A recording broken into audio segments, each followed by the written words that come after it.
West Coast Cookbook and Speakeasy with Chef Justice Putnam. Netrootsradio.com.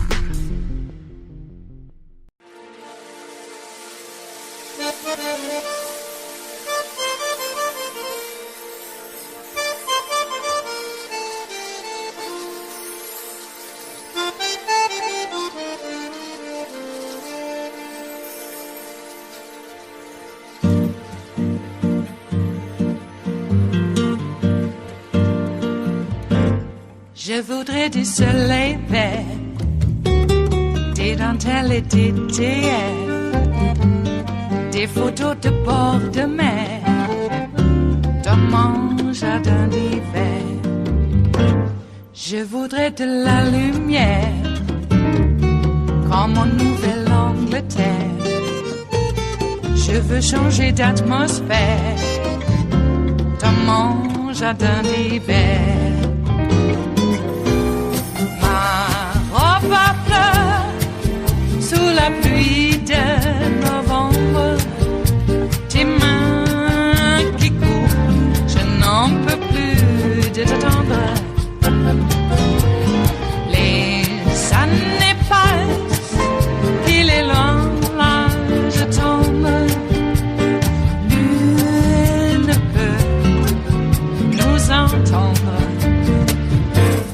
Je voudrais du Fred Astaire, revoir un latte. We are now joined by the two chairmen. Howard Dean ran for president and ran the Democratic Party. He also served as governor. Michael Steele ran the Republican National Committee and also served as lieutenant governor of Maryland. Thanks to both of you for having this conversation.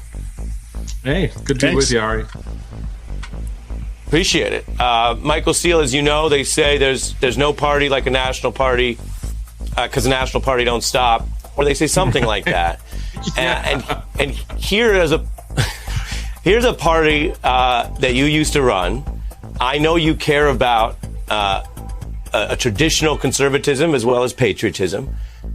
Viewers have heard that you preferred Biden over Trump in the last election, but what do you do when the lies won't stop and a larger share of the party's rank and file members, and particularly its most vocal activists, are lining up with these lies? Yeah, that's the challenge. I mean, how do you turn that corner? You know, how do you bust through that den of lies to sort of, expose it for what it is and to pull out, save as many people as you can from them? It's hard. And in the past, we would always look to our leaders to do that. We would look at the majority or the minority leader of our party in the Senate, or the Speaker of the House, or the minority leader of our party in the House, to be that voice to sort of pull us away from the tip of crazy. But they're the ones who are leading the charge. So it's harder now because they've become spineless. Mitch McConnell knows damn well that what he said was a load of you-know-what, talking about, well, when I look at this, I don't see any need for it. Right. Did you say that when you guys were investigating Benghazi for untold millions, 33,000 times? No, you thought there was something legitimate there and you went after it. This ain't Benghazi. It's worse. It's 10 times worse. It impacts the entire country in a way. And you sit there going, well, there's no there. It's not credible. It's not believable. So when you ask the question, how do you pull people away from that inside the throes of it? It's hard to do when the leadership are the ones who are perpetuating. It is beyond Trump at this point, Ari. It is now systemically a part of the narrative that is infused and reused by our leadership, and that is a harder nut to crack. Yeah, and you said narrative. I wonder whether it's congealing into the orthodoxy. I wonder, Governor Dean, whether it's becoming, like a type of absurd and dangerous litmus test where people have to lie about someone else's loss. I mean, that's what's really wild about this, Governor, is Republicans who did win office with whatever their own strategy was have to run around and lie about a different politician's loss to maintain their standing. And so it's Baroque. It's a joke. I do want to play some of the joke of it with the way the late night folks have been going at the amateur audits, but also get your response. Let's look at this and hear from you on the other side. Nowhere have Republicans held on to the big lie more fervently than the great state of Arizona. It feels like this con is never going to end. Now, it's easy to dismiss this Arizona audit, but there's at least one person who's pretty sure that it's going to put Donald Trump back in power. And you'll never guess who that person is. What other genius ideas do they have? Only the real ballots will float, so let's throw them in the river. If they sink, it's fraud. I mean, what's next? They feed the real ballots to a bunch of chickens and then incinerate the chickens? Oh, that is next? Wow, I'm getting good at this. Governor? That actually is a critical way to fight back against this. We are watching something that we haven't seen for a long time in this country, but it happens in many democracies, and it's the weak point of democracies. When one side figures out how to use democracy to undermine democracy. So what these folks are doing essentially is what Hitler did. It's what Viktor Orban did in Hungary. It's what Kaczynski is doing in Poland.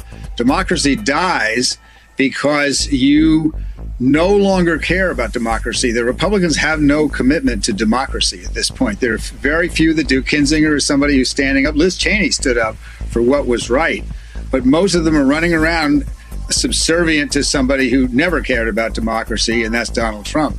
So this is a really critical, this next few years is going to determine whether the United States survives as the cradle of democracy. Yeah, and Michael Steele, I mean, to the governor's point, although different dictators had different agendas, so I don't think there's equivalence on what they did.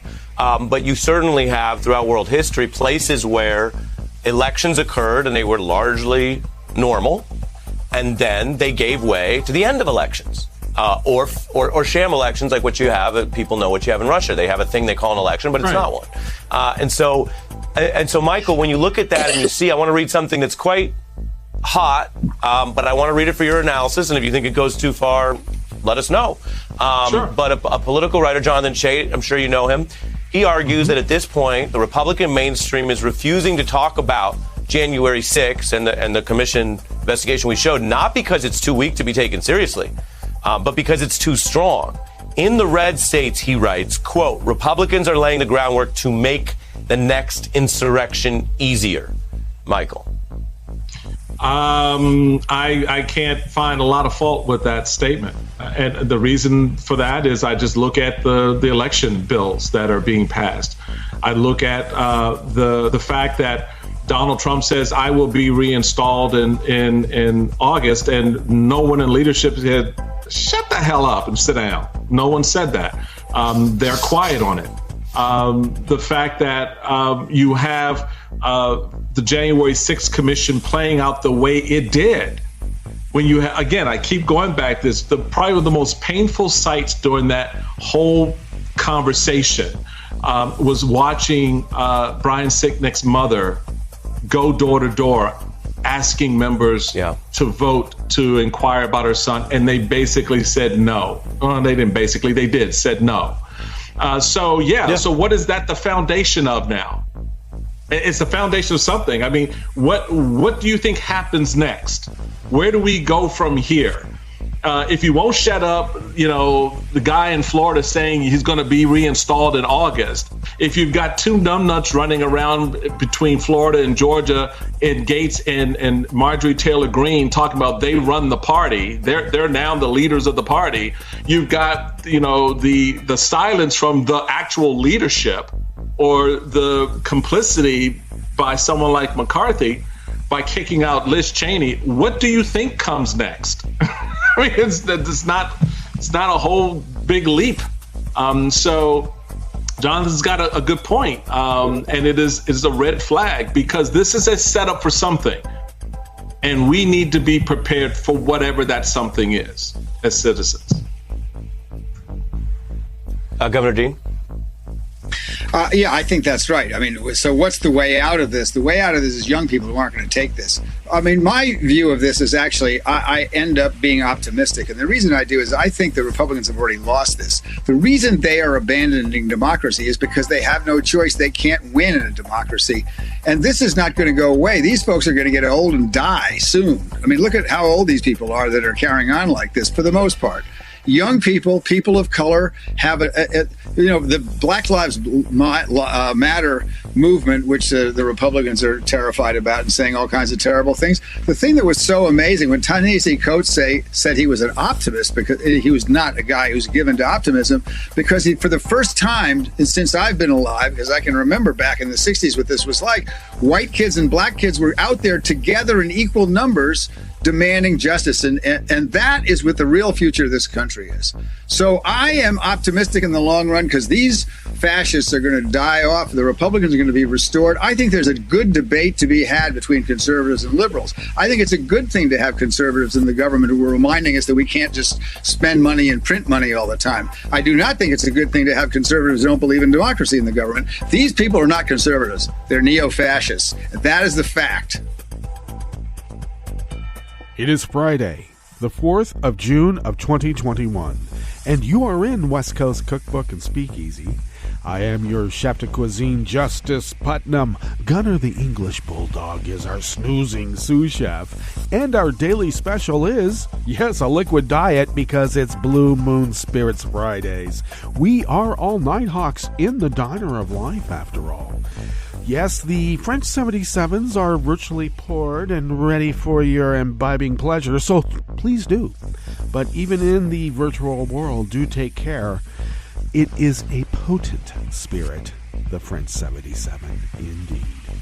Well, we have a wonderful weekend ahead of us, and it's lovely not having, they call him the former guy. There's nothing former about this mobster.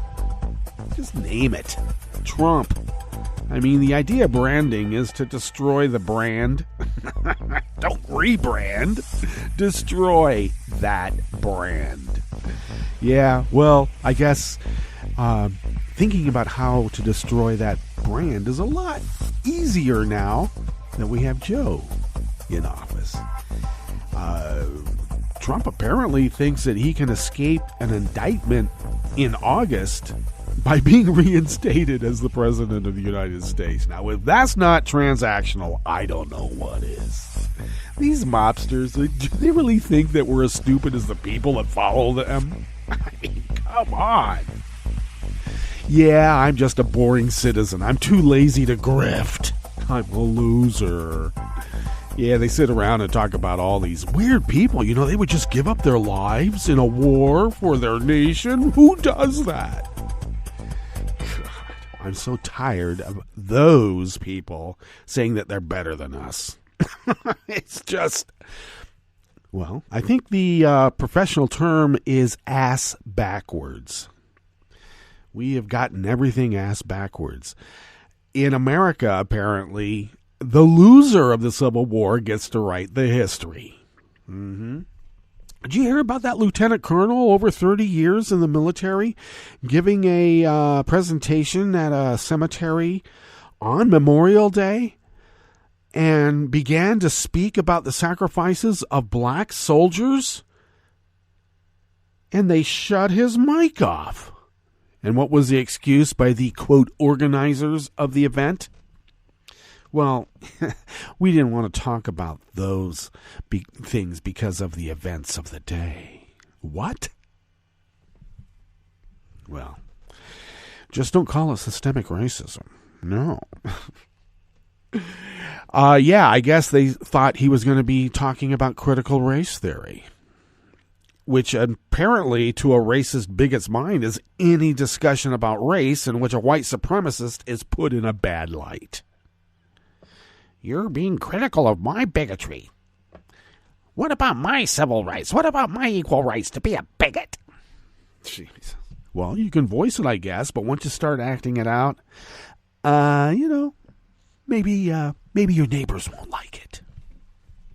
And just because you can threaten your neighbors with pointy hoods and guns doesn't mean that we have to like it. That's the mistake that these cretins make.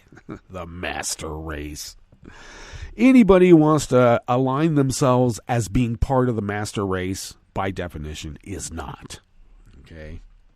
I would think a master race doesn't even need to say anything. They've already evolved. It doesn't matter that they are the master race. do we ever question or extol how master we are of the world when we're stomping ants? Well, I guess that action says it all. Don't stomp the ants, please. Okay, so Manchin and Sinema are in the news again. What was Sinema doing with Cornyn? Yeah, we know exactly what's happening. You know, when you watch C-SPAN and Sinema's in the chamber, she's always got Cornyn and McConnell. She's always in a confab with them. What's going on? Somebody suggested, at least with Manchin, give him a coal mine and tell him to get back to the holla. Leave the rest of America alone, damn it.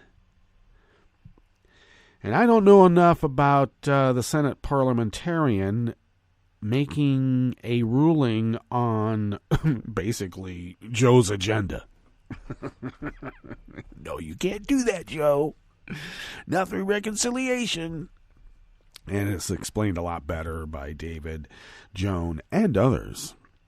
But from, I don't know, out here in the peanut gallery, what the heck is the parliamentarian doing? Do we have to know this individual and what their motivations are and where they came from? Apparently, I mean, from what I've been able to gather, is supposed to be bipartisan. And I guess maybe I'm putting the emphasis on supposed to be. Then there are others who are so, shall we say, strict in their interpretation of protocol. Just look at what people do with grammar. Yeah. People get very strident about it. The purity of it all.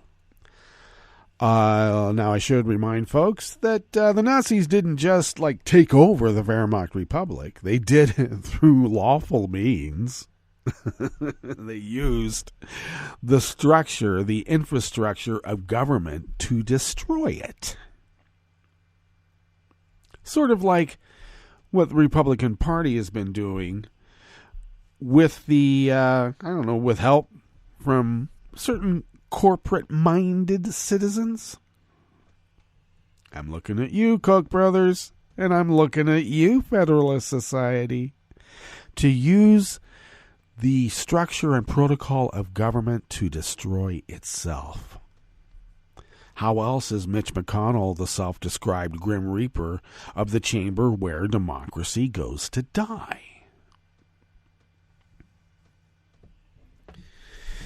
And then we have these corporate-minded citizens like said Koch brothers,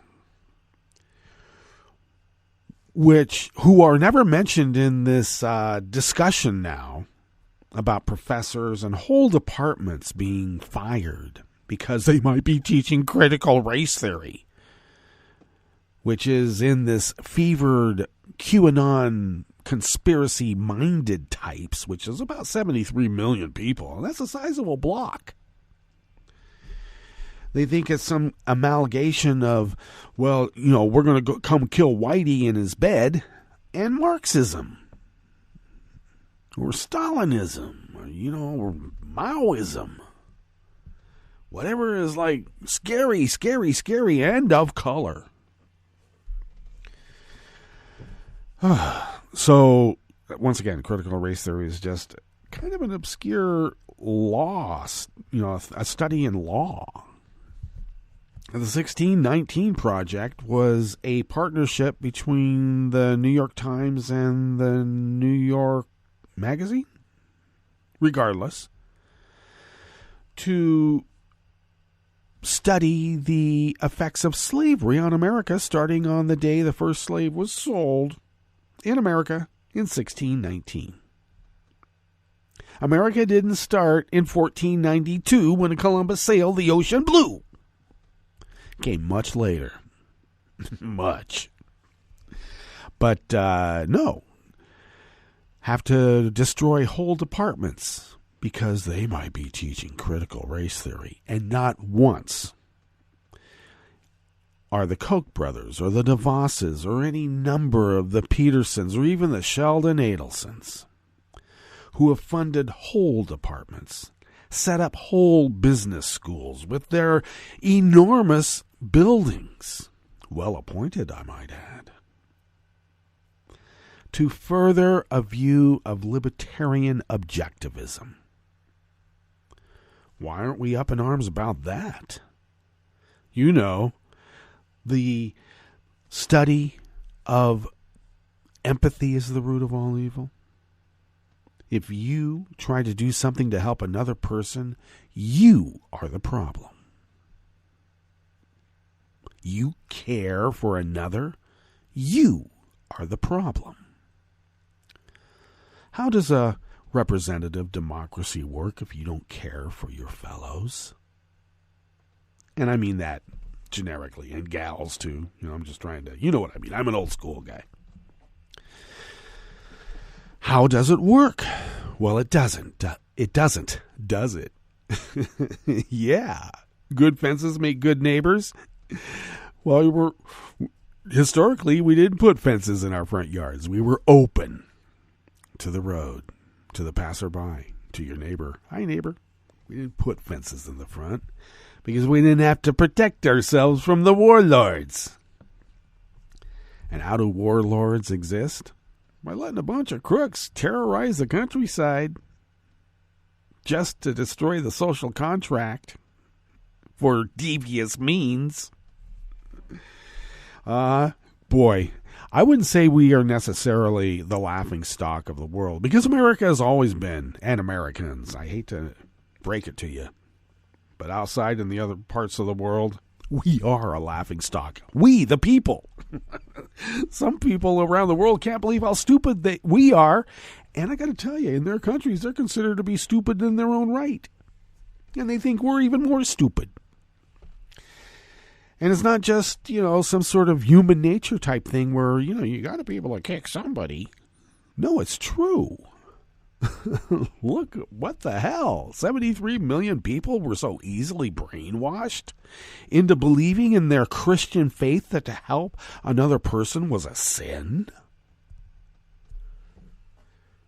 Yeah, that's putting Jesus 180 degrees on the head of a pin. All right, dance. All right, enough of these metaphors. What do we have here in the Bistro Cafe as we begin this fabulous Blue Moon Spirits Friday weekend?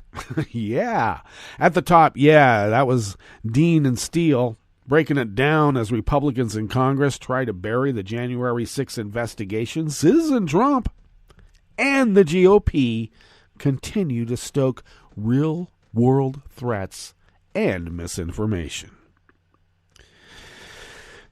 Yep, it started and it's not going to stop. On the rest of the menu, Facebook plans to end a contentious policy championed by CEO Mark Zuckerberg that exempted politicians from certain moderation rules. They're trying to keep Trump shut up because I think the genie's gotten out of the bottle. The monster has escaped the lab. All right.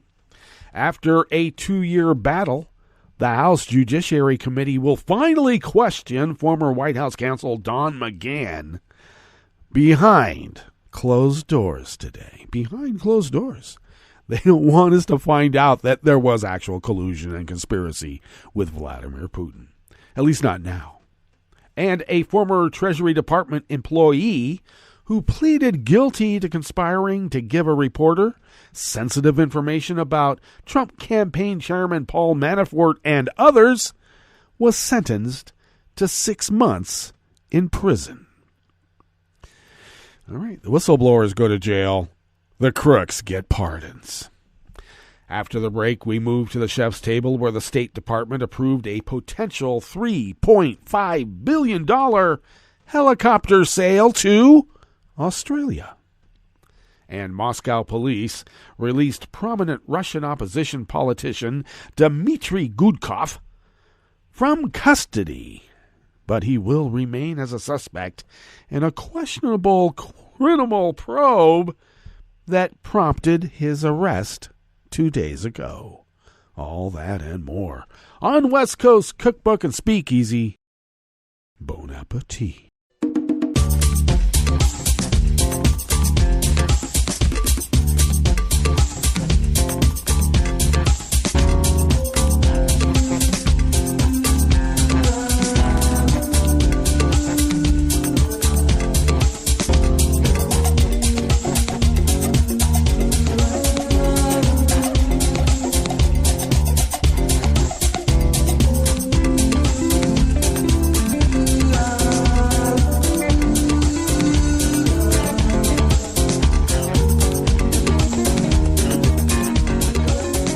A lovely visit with my friends Marina and Tom from Astoria. They're fully vaxxed, and my dear elderly, though somewhat infirmed, recently infirmed mom is fully vaxxed as well. And one of the great perks of being fully vaxxed is that we can start to see friends again. So that was a lovely visit. Gunner, the English bulldog, he's a friendly fellow, maybe a little too friendly. But we had a great visit. And so if you are thinking about whether you should be vaccinated or not, though I doubt very much that this listening audience is questioning whether to be vaccinated or not. But regardless, just for rhetorical purposes, get vaxxed. You'll be able to almost get back to normal, because normal is different. All right. I'm actually thinking, with all of the evidence that's been presented, when it becomes flu season, I might just start wearing a mask then. I mean, I wear a mask everywhere anyway, more in honor of my immune-compromised mother, because, I don't know, can I carry some sort of virus on my hands from the store and give it to her? Unlikely, but possible. You got to take care. Wash your hands. Social distance. Wear a mask. Hey, we'll be good. I haven't really worn a mask outside because of the dilution aspect. If I'm around people in in a line, of course, you don't want to be right on top of each other outside. That doesn't help. But by myself or whatnot, sure, I wouldn't wear the mask. But I continue to wear one whenever I go into a business, because some of those workers are wearing masks, and for good reason. Anyway, all of that aside, it was a great visit with Marina and Tom, and you guys out there ought to start seeing some friends too when you get a chance. It's slow in coming, but it's great when it happens. If you would go to the bottom of our homepage at netrootsradio.com, right there to the right of the page is the chat room link, and the chat room is monitored by Kelly Lincoln. And I think it looks like we're going to have a presence once again at Netroots Nation. It's in D.C., and Kelly's made the arrangements to get to D.C. in October for Netroots Nation. Though there might not be a Radio Row, there will still be Netroots Radio. We're about 97% positive that we're going to have a presence there. Anyway, even if she doesn't get press credentials, I think she will anyway. We always do. But we'll see. Things have changed, haven't they? Anyway, she's a busy gal, and she monitors that chat room. And even if she doesn't get press credentials, play in D.C., I guess. Yeah, D.C.'s fun. October? I haven't been in D.C. in October. Anyway, thank you, Kelly, for everything that you're doing here.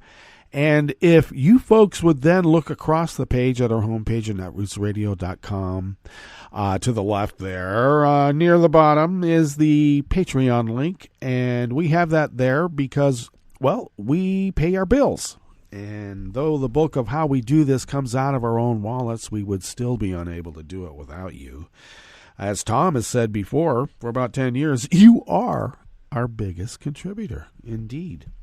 If you would like to become a recurring Patreon of Netroots Radio, and if you could afford an espresso-type coffee drink, and if you could afford to send those funds to us once a month, we are then able to pool those dollars with our own and stretch them beyond compare, even on the quantum level.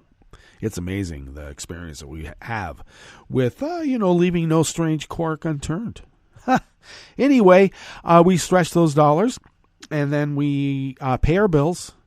I have to say, we have to get like machinery and software and all that stuff in the course of a decade-long run and more. And that allows us then to fly under the radar, of course, and continue this resistance against the Nazi takeover of America. I thought it was just like the regular conservative, liberal tug and pull. No, we have an actual Nazi takeover attempt of the United States right now. And we're not going to allow it. Not one whit. And thank you for your generosity in letting us fulfill our civic duty.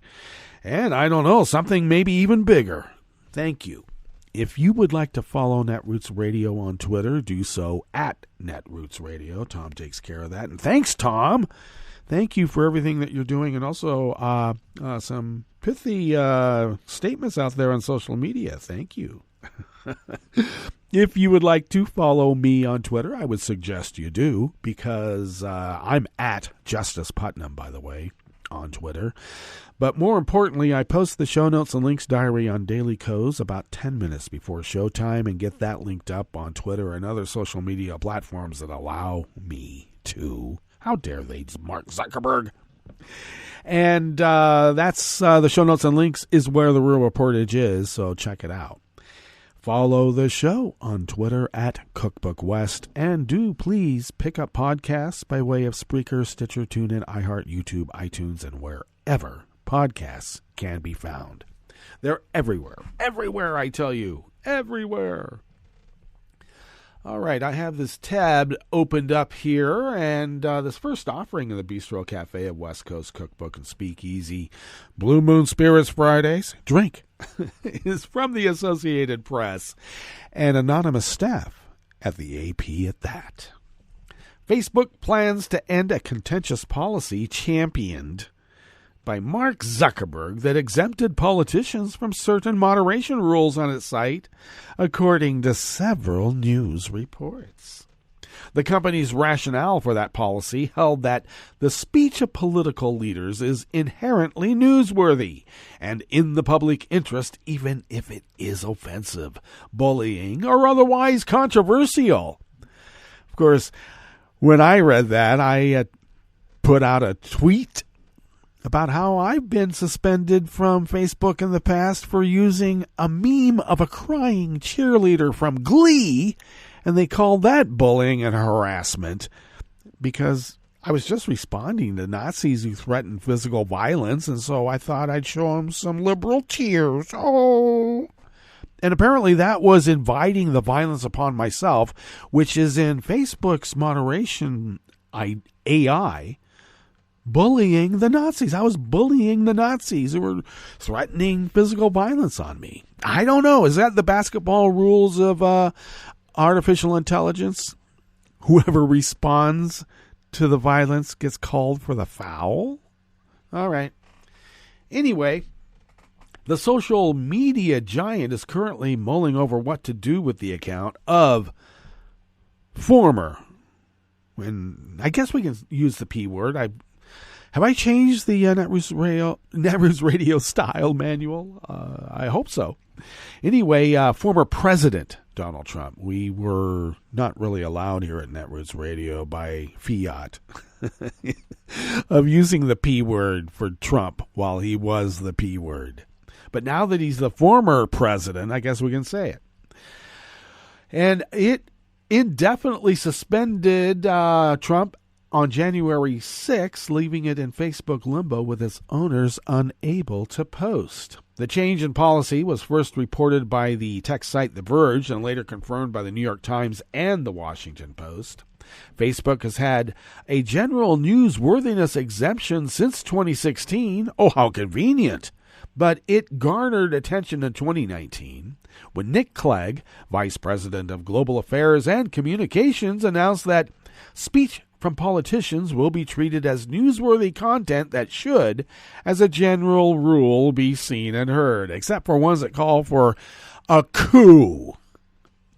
The newsworthiness exemption, he explained in a blog post at the time, meant that if someone makes a statement or shares a post which breaks our community standards, we will still allow it on our platform if we believe the public interest in seeing it outweighs the risk of harm.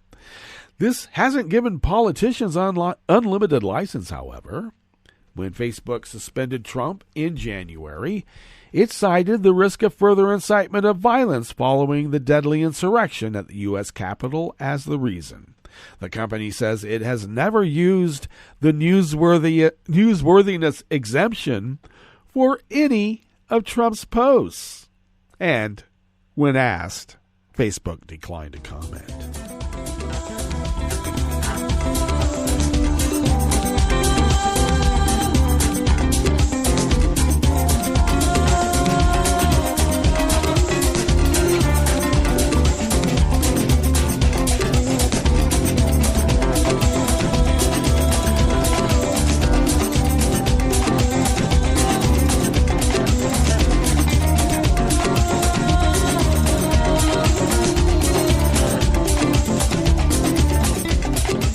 Mary Claire Jelinek and Eric Tucker of the Associated Press bring us this next offering here in the Bistro Cafe of West Coast Cookbook and Speakeasy.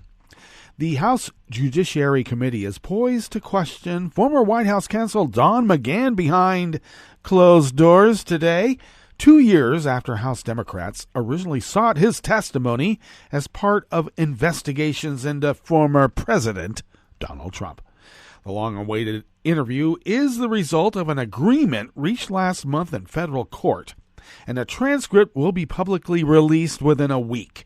House Democrats, then investigating whether Trump tried to obstruct the Justice Department's probes into his presidential campaign ties to Russia, originally sued after McGahn defied an April 2019 subpoena on Trump's orders. That month, the Justice Department released a redacted version of Special Counsel Robert Mueller's report on the matter. You know, the one that was really a lie from Barr. That one. In the report, Mueller pointedly did not exonerate Trump of obstruction of justice, but also did not recommend prosecuting him, citing Justice Department policy against indicting a sitting president. Mueller's report quoted extensively from interviews with McGahn, who described the Republican president's efforts to stifle the investigation. While the Judiciary panel eventually won its fight for McGahn's testimony, the court agreed that McGahn will be questioned only about information attributed to him in publicly available portions of Mueller's report. Still, House Democrats kept the case going, even past Trump's presidency, and are moving forward with the interview to make an example of the former White House counsel. Really? House Judiciary Committee Chair Gerald Nadler said the agreement for McGahn's testimony is a good faith compromise that satisfies our subpoena, protects the committee's constitutional duty to conduct oversight in the future, and safeguards sensitive executive branch prerogative.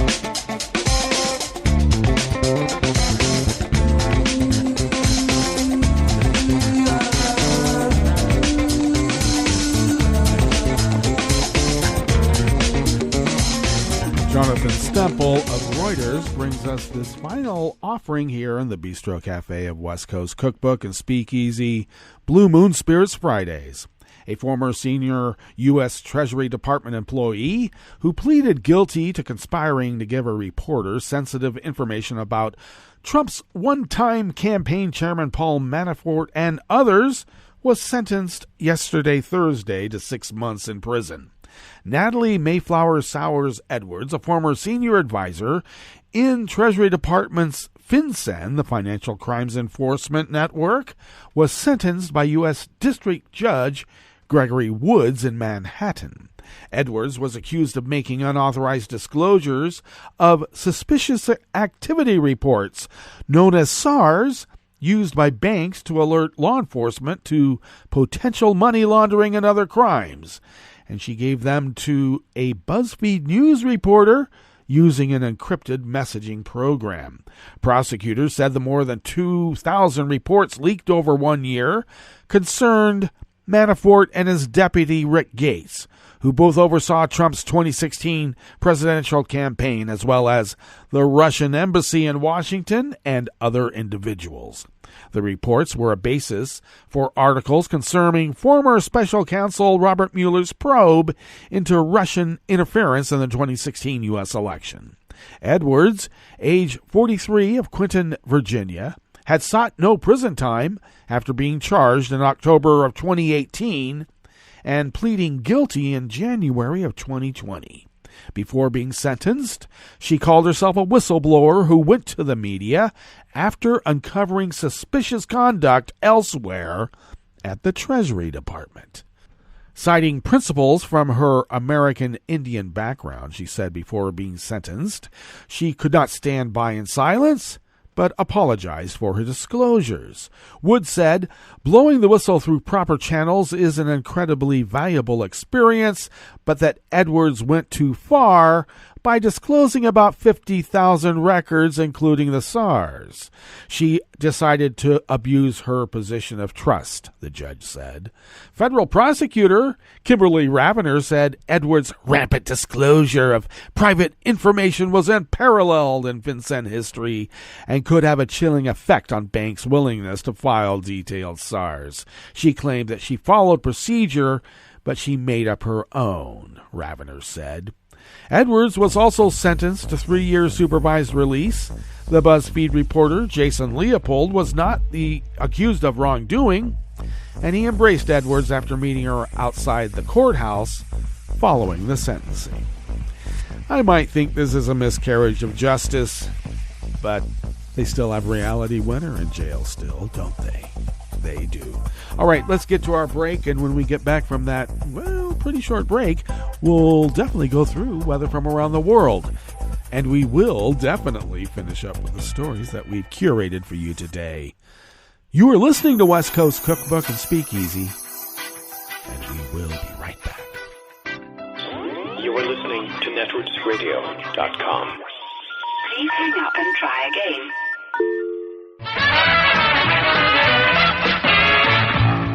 From a point at sea to the circles of your mind, a new force is at work for planetary transformation. New radio for a new Earth.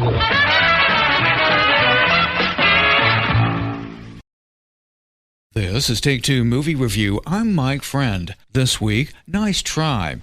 As any chef can tell you, having all the right ingredients doesn't guarantee that the palate will be satisfied.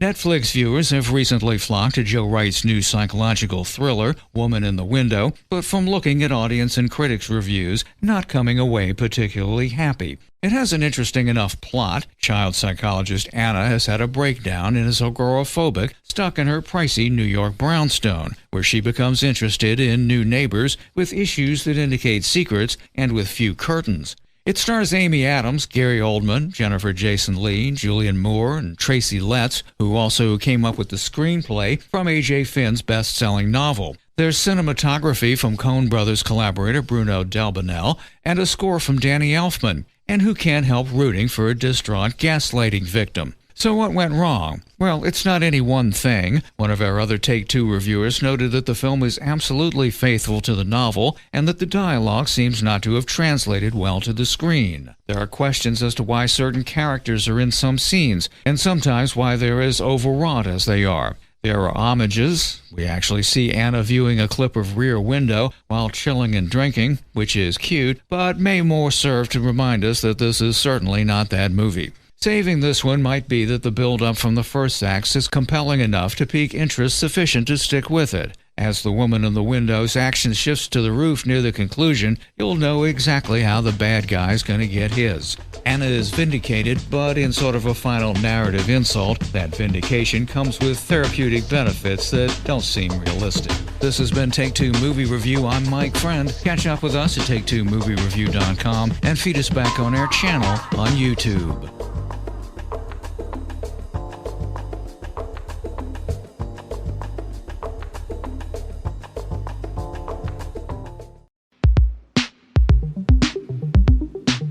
This is Scientific American's 60-Second Science. I'm Karen Hopkin. Dogs and their people. Who's a good boy? Are you a good boy? Yes, you are. We like to think our pooches can follow what we're telling them. Go get your bolly. Over there. Go get it. Good doggy. Well, to some degree they can, even when they're young. Because a new study shows that puppies are able to track human social cues at just 8 weeks of age, before they've really spent much time with people. And their ability to do so has strong roots in their genetics. The work appears in the journal Current Biology. We have known for a long time that adult dogs are especially skilled in understanding cooperative communication from humans. Emily Bray is a postdoctoral researcher at the University of Arizona and the Canine Companions for Independence. So, for example, they can spontaneously follow a human pointing gesture. They're even better at it than apes, which are much more closely related to us than canines are, evolutionarily speaking. So this begs the question of why. Is it a skill that dogs pick up simply by spending time with people? Or is it a trait that was selected for when dogs first became domesticated? To find out, Bray and her colleagues spent time with 375 puppies that were going to be trained to be service dogs by canine companions. All were either Labradors, Golden Retrievers, or a mix. All were around 8 weeks old, and I'm guessing all were pretty adorable. You're such a cute puppy! Bray figured that by working with pups that had spent the bulk of their young lives with their littermates and mom, she could tease out whether dogs have to learn to interpret human communications or if it's something they come by naturally. The pups participated in a handful of cognitive tests designed to assess dogs' social smarts. In one experiment, a researcher would hide food under one of 2 cups and then call to the puppy and point toward the cup that held the treat. And we found puppies were able to use this social cue effectively, choosing the correct location significantly above what you would expect by mere chance. In another experiment, a researcher would talk to a puppy. Hi, pup! Are you a good puppy? Yes, you are! What a good puppy! This goes on for about 30 seconds. Are you the best puppy? Yes, you are! Of course you are! That's a good puppy! During this interaction, the researcher would record how much time the pup spent gazing at her with joyous anticipation, and then compare it to how the other puppies behaved. And what they found? First, we learned something important about the developmental basis of these skills. In the largest sample to date, we show that puppies will reciprocate human social gaze and can successfully use information given by a human in a social context from a very young age. And they do so from the very first run. And so it seems likely that puppies really are starting the task with the communicative ability necessary to be successful, rather than just quickly learning an association over the course of the task. In addition, the researchers found that these social skills have a strong genetic component. So while many puppies breeze through, others just cannot figure it out. And what's really fascinating is that we found a lot of this variation can be explained by the genetics of the dogs. Around 40% of that variation is heritable. These are actually quite high numbers, much the same as estimates of the heritability of intelligence in our own species. So all these findings suggest that dogs are biologically prepared for communication with humans. Next, Bray says she'll be searching for the genes that are linked to this canine social intelligence. That could help breeders select for better behaved pups, and it'll give Bray and her colleagues something to look forward to. Are these experiments fun? You're coming back tomorrow to play with me. Chloe, more cookies! For Scientific Americans, 60-Second Science, I'm Karen Hopkin. We're gonna have so much fun! I can't wait to play with you! A social distancing tip. While the CDC urges you to avoid close contact, like hugging or shaking hands, there are other non-physical ways to say hello. Wave, wink, use sign language, salute, smile, give the peace sign, throw up an air high five, do jazz hands. Remember, stay a minimum of 6 feet or 2 arms length away from others, and stay home if you can. For more info, visit coronavirus.gov. Let's all do our part, because we're all #AloneTogether. Brought to you by the Ad Council. Hi, I'm Tom Hartman, and since you're listening to netrootsradio.com, show your progressive side and go to the donate button on the bottom of the homepage. It's progressives like you who power Netroots Radio and keep the progressive message beaming everywhere 24 hours a day. Just go to our donate button at the bottom of netrootsradio.com. Thank you for keeping progressive radio at full power.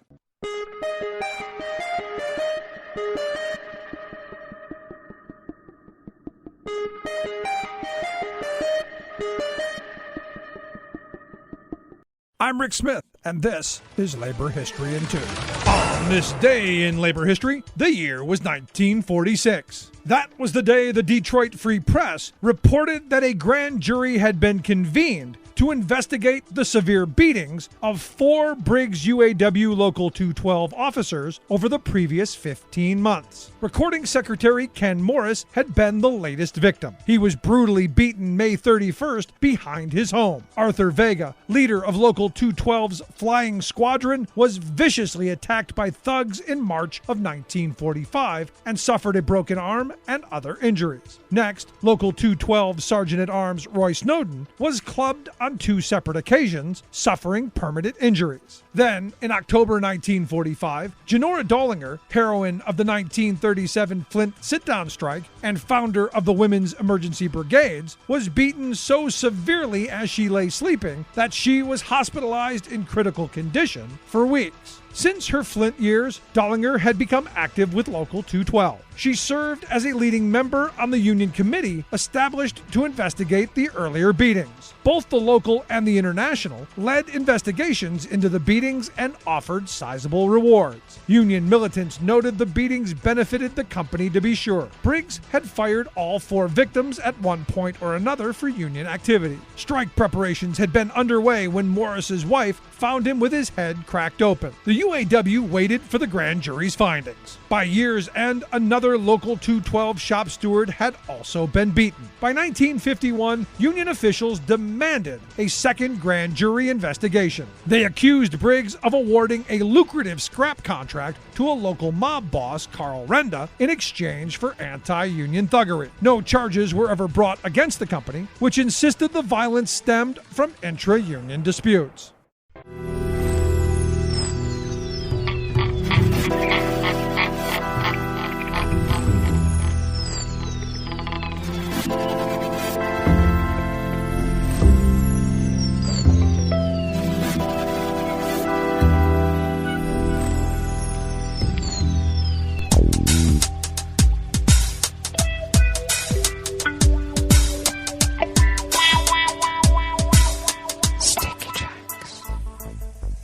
Thank you for accompanying us here to the Chef's Table at West Coast Cookbook and Speakeasy, Blue Moon Spirits Fridays.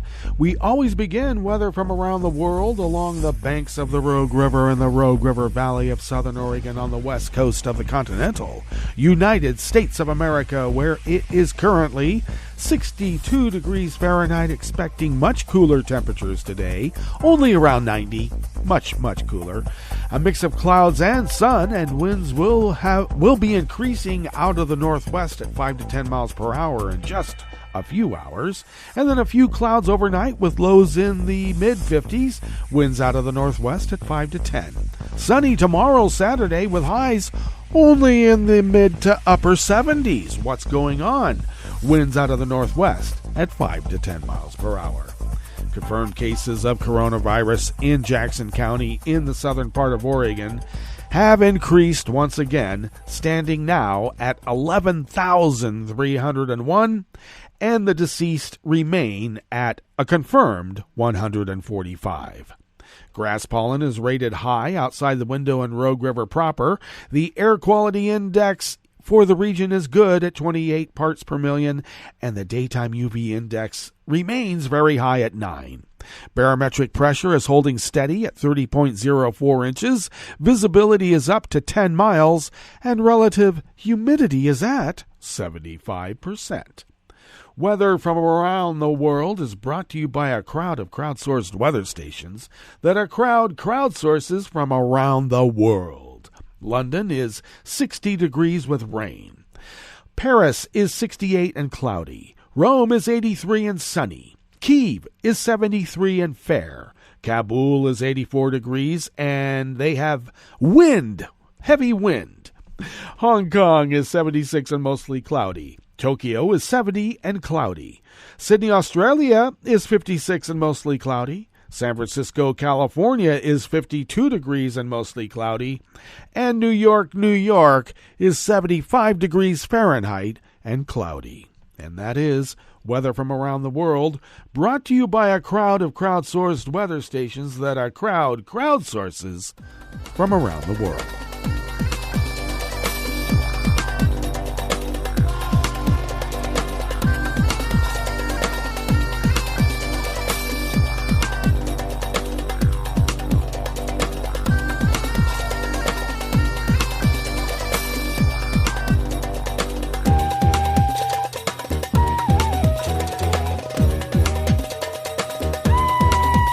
Mike Stone of Reuters brings us this first amuse-bouche here at the chef's table at West Coast Cookbook and Speakeasy Blue Moon Spirits Fridays. The U.S. State Department has approved the potential sale of 29 Boeing Apache attack helicopters to Australia in a deal valued up to $3.5 billion, the Pentagon said yesterday, Thursday. The sale is one of a string of Australian purchases in April that included 12 MQ-9B drones and related equipment for about $1.6 billion, $1.6 billion in tanks and heavy armored combat vehicles, and 4 CH-47F cargo helicopters for as much as $259 million. The package would include the choppers, 69 spare engines and night vision equipment, as well as munitions such as Hellfire missiles, support equipment, spares, and technical support, the Pentagon said. The Pentagon's Defense Security Cooperation Agency notified Congress of the possible sale. The State Department said the sale will improve Australia's capability to meet current and future threats, one of our most important allies in the Western Pacific. Despite approval by the State Department, the notification does not indicate that a contract has been signed or that negotiations have concluded.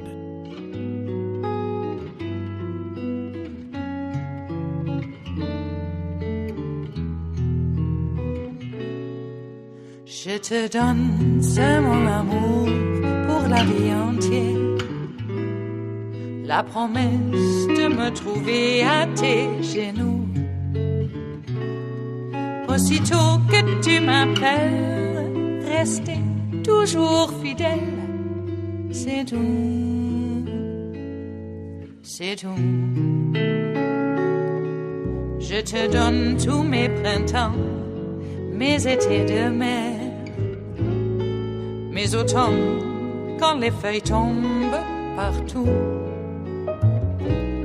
Si ce n'est pas une bonne affaire, je te donne tous mes hivers. This final amuse-bouche here at the chef's table at West Coast Cookbook and Speakeasy is by anonymous staff at Reuters. Police in Moscow released prominent Russian opposition politician Dmitry Gudkov from custody yesterday on Thursday, but have kept him as a suspect in a criminal case that prompted his arrest 2 days ago.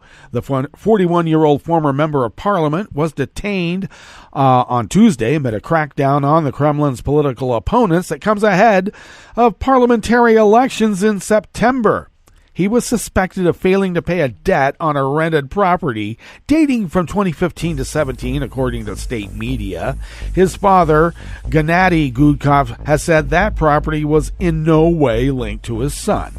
Law enforcement have not detailed the case publicly. Gudkov could face up to 5 years in jail if charged and found guilty. Well, that brings us to the end of our broadcast period for the day, but you do know Netroots Radio broadcasts on, and we're going to meet up on Monday for River City Hash Monday. So do stay tuned to Netroots Radio all day and all night and all weekend for all the breaking news as it breaks. And we'll meet up here on Monday, right here in West Coast Cookbook and Speakeasy. Bon appetit.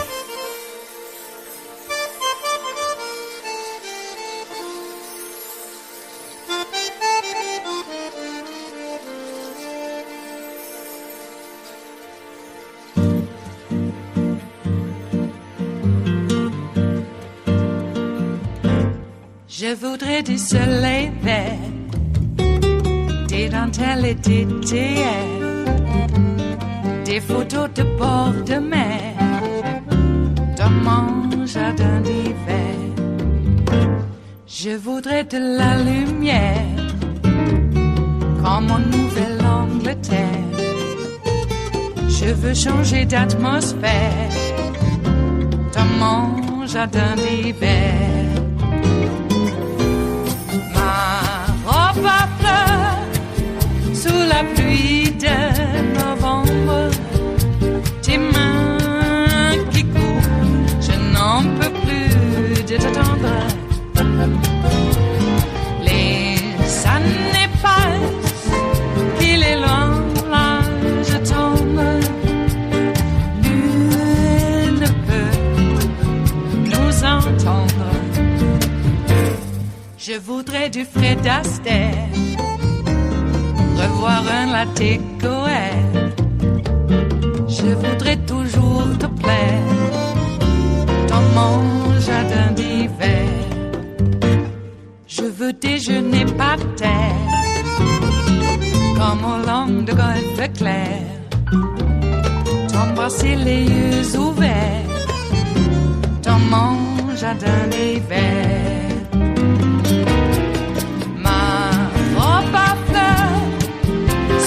Pluie de novembre, tes mains qui courent, je n'en peux plus de t'attendre.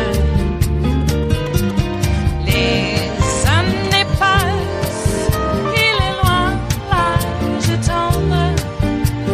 Nul ne peut nous entendre.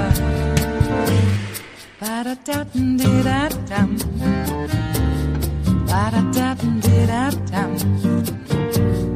Ba-da-da-dum-di-da-dum. Dans mon jardin d'hiver.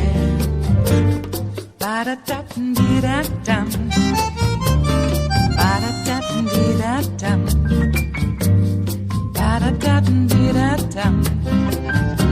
Dans mon jardin d'hiver. Dans mon jardin d'hiver. Dans mon jardin d'hiver.